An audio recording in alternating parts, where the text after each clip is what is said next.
అందరికీ శనార్థులు దిల్దార్ వార్తలకి స్వాగతం. పచ్చని చెట్లు ప్రగతికి మెట్లు అనేటిది, కానీ ఇప్పుడు పచ్చని చెట్లు పచ్చనోట్లకు మెట్లు అని అంటున్నారు. ఎక్కడ చూడు నరుకుడే గాని పెంచుడైతే లేనే లేదు. అంతే కదా మరి. ఆ చెట్లేమన్నా మా తాతల తండ్రులు పెట్టినాయా, నరికినమా పైసలు వచ్చినాయా లేదన్నట్టే చేస్తున్నారు. ఒక్క మనిషి భూమి మీద మంచిగా బతకాలంటే 100 చెట్లు ఉండాలట. అవునా? మరి ఇప్పుడు ఎన్ని చెట్లు ఉన్నాయని ఒక మనిషికి? 28 చెట్లు ఉన్నాయట. అందుకే ఇంతగానం ఎండలు, టైం గాని టైంలో వానలు. అందుకేనా మన లీడర్లు రూట్ మార్చింది? ఏం మార్చిర్రు? మానవాళికి అసలైన ధనమే పచ్చదనం అని అంటున్నే ప్రభుత్వాలు. పర్యావరణ పరిరక్షణ అంటే సర్కార్ కాపాడాలే, దాని బరువు బాధ్యతలు మన మీద లేవు అన్నట్టే ఫీల్ అవుతున్నారు కొందరు జనాలు. అందుకే పెరుగుతున్న ఎండల్ని కంట్రోల్ చేయాలన్నా, అడ్డగోలుగా టైం గాని టైంలో పడుతున్న వానల్ని ఆగబట్టాలన్నా మొక్కల్ని పెంచాలి, మన దేశాన్ని కాపాడుకోవాలని సీఎం చంద్రబాబు సారు సైకిల్ ఎక్కిండు. పర్యావరణ పరిరక్షణ కోసం మొక్కలు నాటి కాలుష్యాన్ని అడ్డుకోవాలని అనుకొచ్చిండు.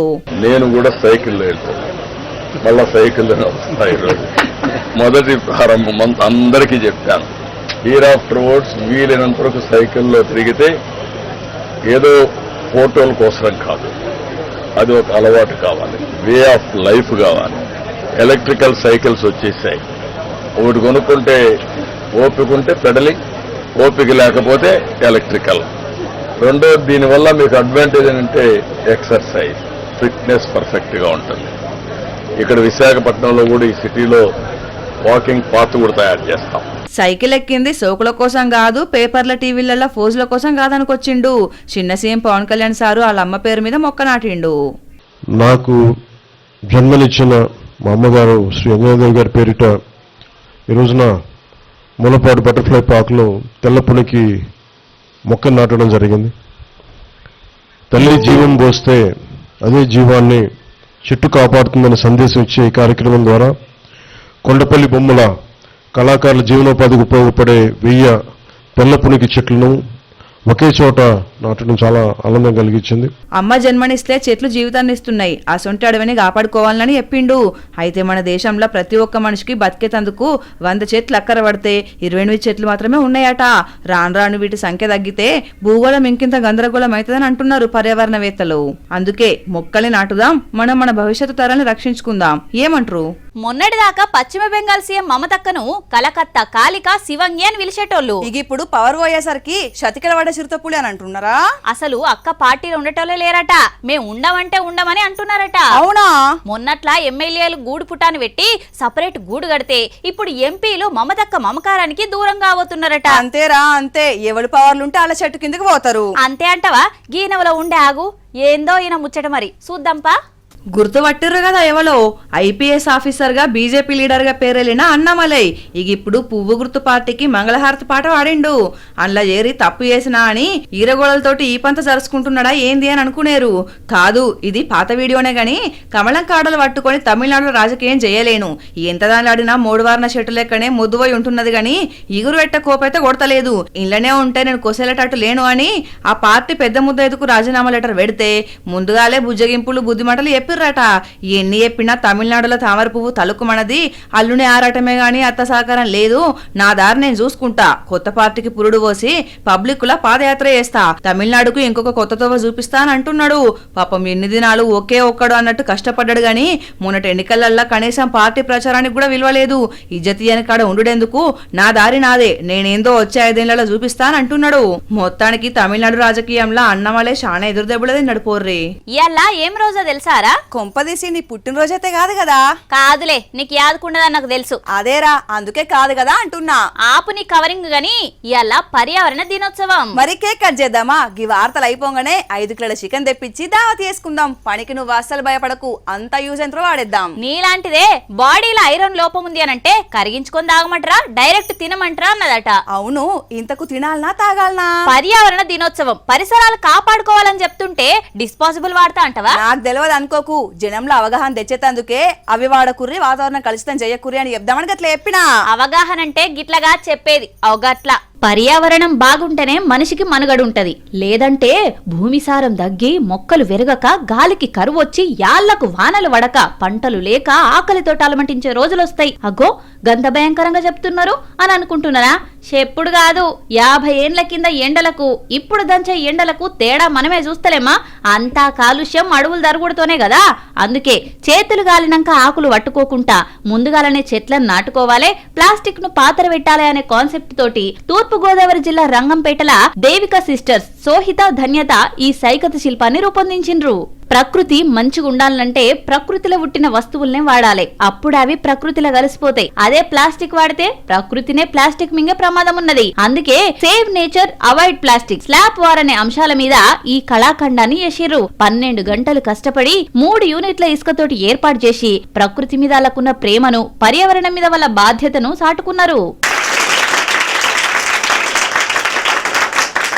పీనుగుల మీద పేలాలు ఏరుకుంటారని ఒకప్పుడు విన్నాం గాని ఇప్పుడైతే చూస్తున్నాం. పైసా ఎంత పాపకారదంటే తన మన మంచి చెడు ఏ చూడది. చిచ్చి పానం పోతుంది అని అంటే కళ్ళ ఏలు పెట్టి చూసినట్టు ఎంత ఘోరం ఎంత ఘోరం. నేరాలు ఘోరాలు శర మామూలు అయిపోయినా ఈ పాడులోకంలా. యాదాద్రి జిల్లా భువనగిరి దవాఖాన్ల ముచ్చట తెలిస్తే ఏంది పోయే కాలం అని అనిపిస్తది. చూడుగటు మనిషి పానం పోయి వాళ్ళేడుస్తుంటే పీనుగు మీద పుస్తల తడగొట్టేసిరట దవాఖాన్లా.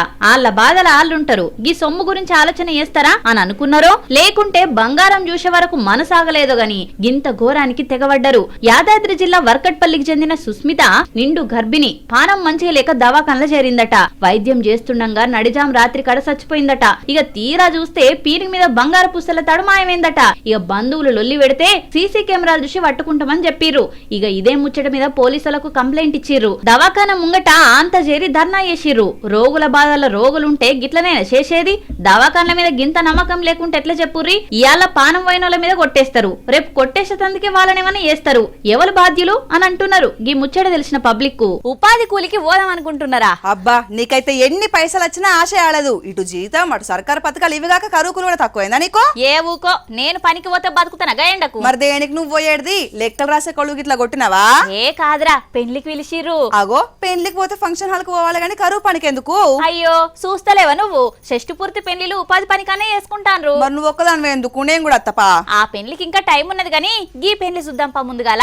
మొన్నటిదాకా కరువు పనంటే బోర్గా ఫీల్ అయ్యేది. అబ్బో గుట్టలు దవ్వుడు తట్టలు మోసుడు అని బాధపడేది. కానీ ఇప్పుడు ఊర్లల్లా మురుసుకుంటురుకుతున్నారు. పోన్రి ఆడుతూ పాడుతూ పని చేసుకుంటున్నారు. చిన్నపిల్లల లెక్క ఆటలాడుకుంటున్నారు. ఇగో గిట్ల పెళ్లి రోజులు పుట్టినరోజులు వస్తే ఆడనే సెలబ్రేట్ చేసుకుంటున్నారు.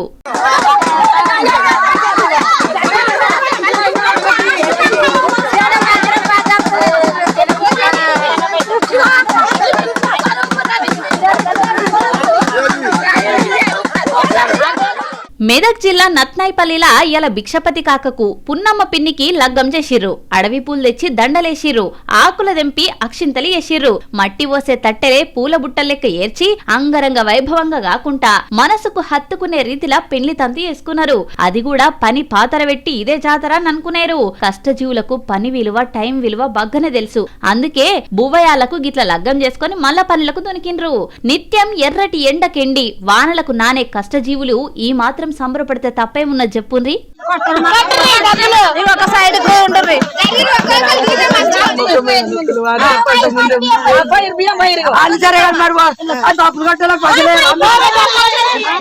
మామూలుగా ఇల్లు కట్టాలంటే ఎన్ని పైసలు కావాలి? పిండి కొద్ది రొట్టె ఇంతానేముంటది చెప్పు. కానీ తక్కువ 20 లక్షలు లేకుండా సింగిల్ బెడ్రూమ్ అయితే రాదురా. ఎంత టైం కావాలి? ఎంత లేదన్నా ఏడాది మీదనే పడుతుంది. ఇక ఆయనతో పాలు వంగించుకొని చిల్లర పనులు చేపించుకోవచ్చు. నీ అంచనాలు మార్చి 5 లక్షలనే 2 వారాలనే డబుల్ బెడ్రూమ్ ఇల్లు కట్టొచ్చు తెలుసా? ఏంది నువ్వు చెప్పేది? మేడనా గాలి మేడనా? తుమ్మితో ఊసిపోయే ముక్కు లెక్క అవుతుంది. 60 ఏండ్లు గ్యారంటీ. అబ్బా నువ్వేమన్నా ఇంజనీర్ అమ్మవా అంత గట్టిగా చెప్తున్నావు? అరే ఇంజనీర్లే చెప్తారు. ఇయాల రేపు ఎన్ని ఇకమతులు వచ్చినా ఎన్ని మిషన్లు పనిచేసినా పునాదేసి షెరుతు పోసి గోడలు లేపే వరకు ఎంత లేదన్నా ఏడాదైతే పడుతుంది గానుల్లా. ఇక ఇటుక లేకుంటే ఇల్లు అంటే అదేంది అత్తెట్లా కడతారు అనుకుంటాం. కానీ నిజంగానే ఇటుక లేకుంటేనే ఇల్లు కట్టిస్తారట. మీరు కూడా షాక్ అయ్యే ఉంటారు కదా. అనుమానాలన్నీ అధికారులు చెప్తారేనుర్రి. దీంట్లో మనం ఓన్లీ 9 కాలాల పిల్లలతోనే మనం ఇల్లు కట్టుకుంటాం. ఇందులో ఏంటిదంటే ఇది ఓన్లీ మొత్తం గోడలన్నీ కూడా 5 ఇంచుల గోడలతోటి గోడలు స్లాబ్ కలిపి మొత్తం ఒకటే పిల్లర్ లాగా అన్నిటిలాగా యాక్ట్ చేస్తుంది అనమాట. సో దీంట్లో విండోస్ కానీ డోర్ ఫిట్టింగ్ కానీ ఎవ్రీథింగ్ మనకి ఏదైతే మనం కట్టుకునే ఇంటికి ఏదైతే అవసరాలు ఉన్నాయో అన్నీ ఉంటాయి దీంట్లో. బాత్రూమ్ ఉంటుంది, టాయిలెట్ ఉంటుంది, హాల్ ఉంటుంది, కిచెన్ ఉంటుంది. సో 400 ఎస్ఎఫ్టీలో 5 లక్షల రూపాయల్లో ఇది సక్సెస్ఫుల్గా కట్టి ఇస్తున్నాం. ఇప్పటి వరకు ఒక 150 వరకు ఆల్రెడీ సంగారెడ్డి, నాగర్ కర్నూలు, నిజామాబాద్ కొన్ని జిల్లాల్లో కట్టాము. మా మోడల్ హౌజెస్ మండలానికి ఒకటి కూడా అక్కడక్కడ కట్టాము. ఒక్క ఇటుక తప్ప ఇండ్లకి ఏం వాడతామో సీకు, సిమెంటు, రాయి, రప్ప అన్ని వాడతారు. కాకుంటే టైం, డబ్బులు, మనుషులు అంతగానం అవసరం లేకుండా పూర్తి చేసే టెక్నాలజీ అన్నట్టు ఫ్రేమ్ వాల్ టెక్నాలజీ అని అంటారట దీన్ని. ఇట్లా ఇల్లు నమూనాగా డబ్బలు మొత్తం బేర్చి అందులో కాంక్రీట్ నింపి ఆరినాక డబ్బలు తీసేసారు అన్నట్టు. దీనికి కావాల్సింది 30 క్యూబిక్ మీటర్ల కాంక్రీటు, 2 టన్నుల స్టీల్ పడుతుంది అటగంతే.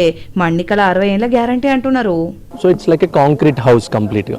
కన్వెన్షనల్తో కంపేర్ చేసుకుంటే ఇది చాలా ఎక్కువ మన్నిక ఉంటుంది, ఎక్కువ డ్యూరబుల్ లాంగ్ లైఫ్ కూడా వస్తుంది అనమాట.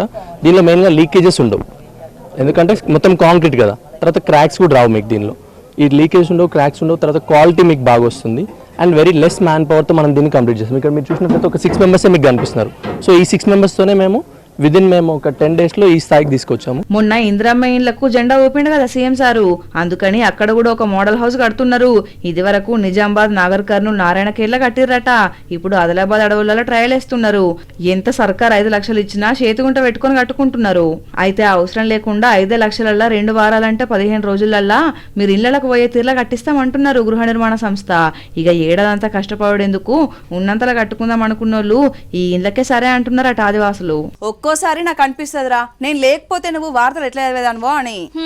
నక్క ఉట్టి 4 నెలలు కాలేదు, ఇంత పెద్ద గాలివాన నా జీవితంలో చూలే అని అన్నదట. నీ ముచ్చట కూడా గట్లనే ఉన్నది. నేను పుట్టకుంటే నేను ఎవరు పెళ్లి చేసుకుందరో ఏమన్నాడట వెనకటికి నీయాసంటోడు అంటున్నా. అంటే నువ్వే నాకు వార్తలు నేర్పినట్టు సౌరమేష్ జడలనట్టే చెప్తానవుగా. ఎట్లైనా నేను నీ పక్కన ఉంటేనే అందం. సరిపోయారు ఇద్దరికిద్దరు అని అనుకుంటారు చూసేటోళ్ళు గాని ఇక్కడేమో గుంపు చేరిండ్రు. అయ్యయ్యో నడమ డ్రాప్ అవుతారేంది మీరు? మీ సిగ్గు చా!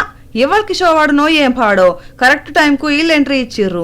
అయినా ఈ పోలీసు వాళ్ళు సినిమాలలో క్లైమాక్స్లు వస్తారు గానీ ఇట్లాంటి చోటుకు కరెక్ట్ టైంకి వస్తారు. ఎంత మంచి వాతావరణం, చల్లటి గాలి, పచ్చని పైరు, ఎవరు డిస్టర్బ్ చేయని జాగాలు ఆడుతుంటే దేవులాడుకుంటూ వచ్చిర్రు. ఇంతకు ఈ లొకేషన్ చెప్పలేదు కదా, జగిత్యాల జిల్లా శాలపల్లి ఊరవతల పెట్టిర్రా టాటలు. మరేపాటో క్రీడా స్ఫూర్తి లేనోళ్ళు సమాచారం ఇచ్చినట్టున్నాడు. పోలీసు వాళ్ళు దాడులు చేసిర్రు, అందరి మీద కేసులు కూడా కట్టిర్రు. ఆ ముచ్చటైపోతే ఇక కాక సంగతి చూడుర్రి. నడి రోడ్డు మీద బెరుకు లేకుండా ఎట్లా కూర్చున్నాడో, తాత లేవాలంటే పవన్ కళ్యాణ్ సార్ రావాల్సిందే అంటున్నాడు. అంబేద్కర్ కోనసీమ జిల్లా జొన్నవాడ రహదారి మీద కూర్చున్నాడు. బొబ్బిలట సొంతూరు.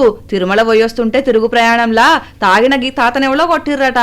అంతే అలిగిట్ల రోడ్డు మీద కూర్చున్నాడు. నాకు న్యాయం చెయ్యాలి, పవన్ కళ్యాణ్ రావాలి, నన్ను కొట్టినోళ్లతోటి క్షమాపణ చెప్పియాలి అని డిమాండ్లు ముంగట పెట్టిండు.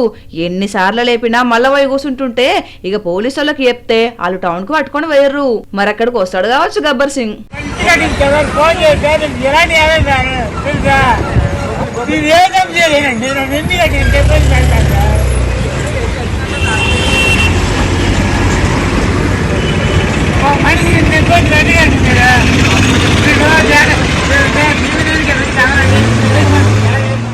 ఇవల్ల ఇలాంటి దిల్దార్ వార్తలు మళ్ళొచ్చే దిల్దార్ వార్తల్లా మళ్ళా కలుద్దాం. అంతవరకు చూస్తూనే ఉండండి వనితా టీవీ. నమస్తే.